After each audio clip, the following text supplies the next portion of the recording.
mak manze. Ou te kite mou sou manze men? Manze kite mwen bay men. Yo, manze ko fon men. Gela sou bou malal fò e men? Ah, ou konen. E pou dat sa ou sen boy spè an nou baza men. Lè yon kite mwen men. Ose men. Joun m tou la men. Manze ko fason, i bagay. Ah, bon, monsieur, même fin là, m'a parlé avec nous, parce que bon, monsieur. Wè si manze bat vini jousta men. Mde ka moun men. An parlan men, nou desa dekoupe pa ou. Nou telman chèche artist la men pou m fè de foto avèl men. Wenjay.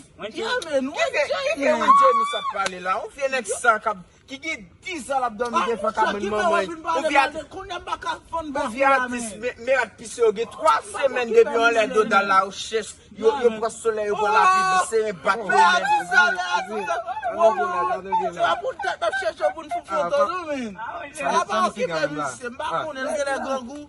Yeah man. Ti video ata pi bon, Monsieur m'baguette, m'a privé pour barbecue là. Non, cher, bon, follow sur Instagram, nous avons 10 bonnes photos. Non, mais c'est m'baguette parce que m'a privé pour barbecue là. Ok, n'a tout rive pas. Non, pour moi, m'a pas acheté, c'est pas pour moi, non.